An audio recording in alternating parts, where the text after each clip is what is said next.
Assalamualaikum warahmatullahi wabarakatuh. Video ini dibuat untuk memenuhi nilai tugas akhir mata kuliah Pendidikan Agama Islam dengan dosen pengampu Dr. Muhammad Yusro. Sebelumnya, perkenalan dulu yuk dengan anggota dari kelompok 9.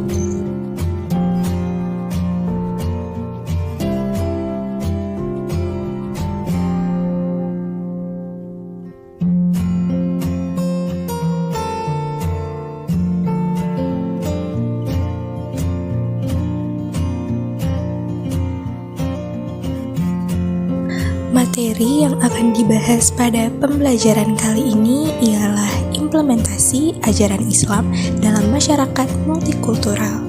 Yuk kita bahas sama-sama. Karakteristik Islam di Indonesia. Pada awalnya, masyarakat asli Indonesia hanya memiliki kepercayaan terhadap keyakinan nenek moyang dan benda-benda gaib. Kemudian, agama Hindu datang ke Nusantara yang dilanjutkan dengan kedatangan agama Buddha. Pada perkembangannya, muncullah kerajaan-kerajaan Hindu pertama seperti Kerajaan Sriwijaya di Palembang yang berdiri sekitar tahun 600-an Masehi, sedangkan Islam datang ke Indonesia diperkirakan sekitar abad ke-7 Masehi. Kedatangan Islam diperkirakan karena hubungan antara pedagang-pedagang Timur Tengah dan pedagang Nusantara. Islam dapat diterima dengan mudah oleh masyarakat karena Islam tidak mengenal adanya kasta seperti agama Hindu-Buddha. Kemudian, subbab kedua yaitu pengaruh agama Islam di Indonesia. Yang pertama di bidang bahasa, yaitu banyak kosakata bahasa Arab yang diserap ke dalam bahasa Indonesia. Kemudian budaya, yaitu mengucap salam, acara tahlilan, dan yasinan. Kemudian ada di bidang politik, yaitu sistem pemerintahan kerajaan Islam. Dan yang terakhir bidang ekonomi, yaitu jual beli secara Islam.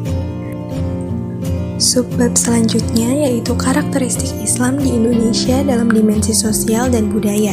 Yang pertama ada mudik lebaran. Mudik lebaran adalah perayaan Hari Raya Idul Fitri. Umat Islam di Indonesia menjadikan Idul Fitri sebagai hari raya utama, momen untuk berkumpul kembali bersama keluarga, apalagi keluarga yang berpisah karena suatu alasan, misalnya pekerjaan, pernikahan, dan harus berpisah. Selanjutnya Maulid Nabi. Maulid Nabi Muhammad SAW adalah peringatan hari lahir Nabi Muhammad yang di Indonesia perayaannya jatuh pada setiap tanggal 12 Rabiul Awal dalam penanggalan Hijriyah. Masyarakat Islam di Indonesia umumnya menyambut Maulid Nabi dengan mengadakan perayaan-perayaan keagamaan seperti pembacaan salawat Nabi, pembacaan syair berzanji, dan juga pengajian. Subbab selanjutnya yaitu karakteristik Islam di Indonesia dalam dimensi pendidikan.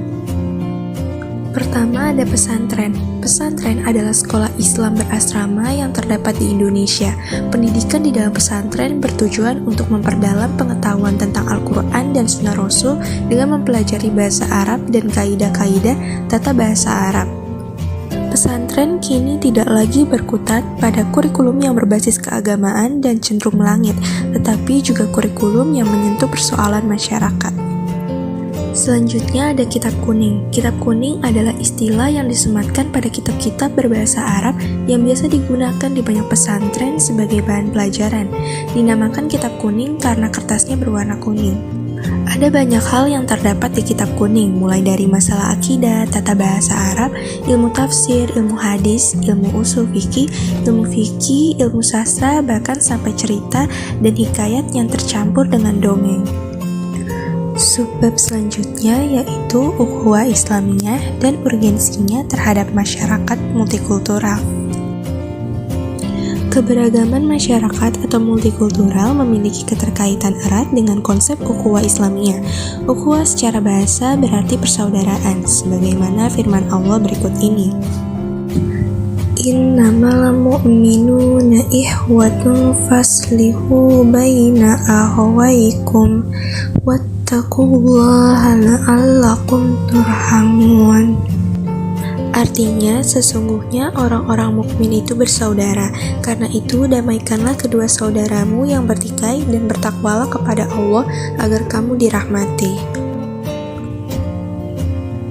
Adapun tujuan dari ukhuwah Islamiyah adalah agar bisa mewujudkan hubungan persaudaraan yang ditandai dengan mengharap ridho Allah Subhanahu wa Ta'ala semata dan bebas dari segala tuntutan kebutuhan baik dari segi duniawi maupun materi.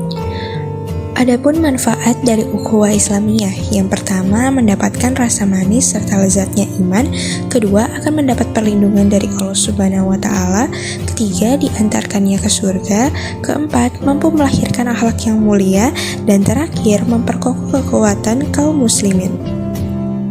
Subbab selanjutnya yaitu multikulturalisme dalam perspektif Islam.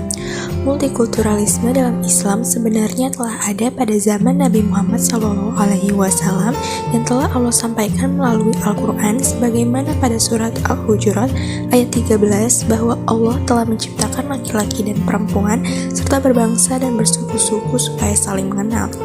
Perbedaan mendasar diantaranya adalah mengenai tingkat ketakwaan saja kepada Allah, bukan mengenai harta, terlebih lagi warna kulit.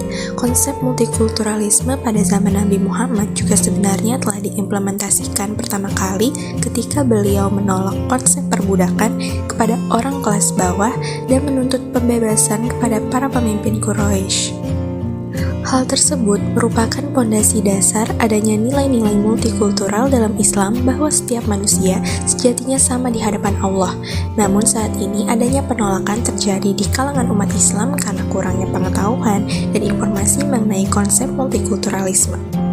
Penolakan tersebut terkadang dikarenakan adanya kesalahpahaman mengenai konsep pluralisme dan multikulturalisme.